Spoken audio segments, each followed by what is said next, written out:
Ini yang perlu kita pahami. Imam An-Nabulsi ini mencoba untuk membangun argumentasi. Membuat teori-teori dia yang dipahami dari hatinya. Dia buat teori, kemudian dicari argumentasi bahasanya dalam Al-Quran. Dan jangan lupa bahwa apa yang diurai di sini, ya, itu tidak menyalahi tafsir Ra'i, karena ada salah satu tafsir Ra'i yang pergi ke sini begitu. Maka dia ambil ini sebagai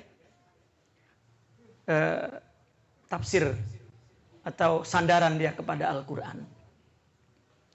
Nah, maka begini, orang menyangka di luar sana Ibnu Arabi misalnya, atau orang seperti beliau, seperti An-Nabulsi juga, dikatakan orang batiniah, ya, menafsirkan batin. Tidak, dia tidak teliti. Ya. Silakan kutui apa kutui itu. Semua penafsiran Ibnu Arabi kepada Al-Quran itu tafsir An-Nazari Sufi. Ya. Memang kalau kita rujuk ke tafsir akal, ada tafsiran yang paling lemah menurut akal, itu yang diambil.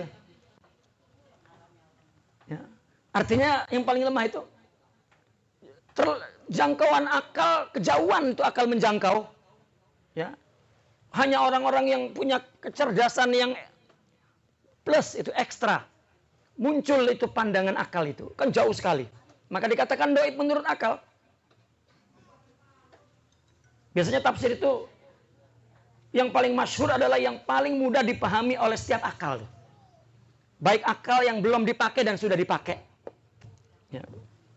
Ya, karena ada akal yang belum dipakai, ada akal yang sudah dipakai itu. Iya, jadi ada tafsir itu, bagaimanapun tafsir itu kan bayan lugawi kepada kalimat lafaz atau kepada kalimat, ya, jumlah. Bayan lugawi. Ya, kalau tidak dengan sinonimnya, dengan akronimnya, kalau tidak dengan akronimnya, dengan homonimnya, ya, begitu itu tafsir namanya.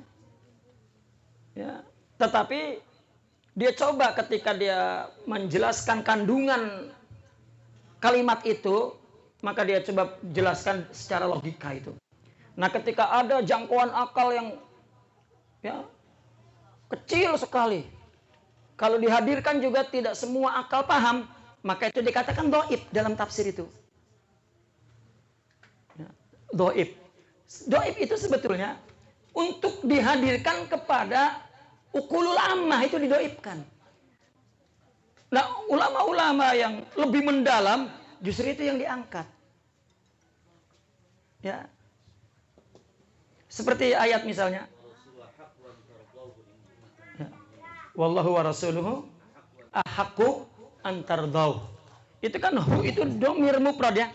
Kembali kepada dua, Allah dan Rasul. Ya, penafsiran yang paling dicerna oleh akal umum, ya, macam-macam. Nah, ada penafsiran yang ketakutan akal umum salah, bahwa mufrad boleh kembali kepada musanna Allah dan Rasul, karena ada argumen lain. Wa may yuti'ir rasula faqad ata Allah. Ya, ati Allah wa ati Rasul satu saja. Maka Allah dan Nabi itu satu. Begitu. Dan ini diambil oleh orang sufi. Tapi kalau di dalam tafsir itu akal menjangkaunya terlalu jauh, akal umum. Ya. Jadi orang sufi memandang jika itu masyhur dan dihadirkan, itu untuk dipahami oleh semua orang. Nah, ketika didoibkan oleh ulama, karena ini untuk orang yang spesial, yang tidak salah, gitu. Nah, tetapi ketika jadi ulama, malah dia tidak melihat hikmah ini, kebijaksanaan itu. Dan itulah yang menyeret mereka menuduh orang sufi batini. Ketika mengatakan kul huwallahu ahad, huwa itu boleh kepada kul yang mengatakannya, dan boleh kepada yang disuruh mengatakannya. Siapa? Sayyidina Muhammad. Ya. Lalu argumentasinya secara nahu, ini pun dhaif menurut nahu. Lagi-lagi kalau dhaif menurut nahu, itu kuat sebetulnya. Yang dhaif menurut akal itu yang aqwa. Ya, secara hakiki. Kul, katakanlah, siapa yang disuruh mengatakan? Anta. Huwa. Kul huwallahu ahad. Kul anta. Huwa. Huwa ini kan domir. Domir itu mesti kembali ke belakang, nggak ke depan. Yang di belakang nggak ada siapa-siapa, kosong. Yang ada, yang mengatakannya kul, fa'ilnya, ama yang disuruh mengatakannya anta, yaitu Muhammad. Berarti huwa boleh kembali kepada anta, boleh kembali kepada qail. Gitu. Maka dikatakan kul huwa insan ahad, tunggal, kafir katanya. Ya. Bukan itu yang ingin dijelaskan. Yang ingin dijelaskan adalah ketunggalan Nur Muhammadi, yaitu Allah, Nur Ilahi. Tapi mereka ngeributinnya argumentasi bahasa karena ya, di dalam tafsir-tafsir ya lugawi itu dianggap dhaif, jauh, ya, wakil. Ya itulah kebijaksanaan ulama.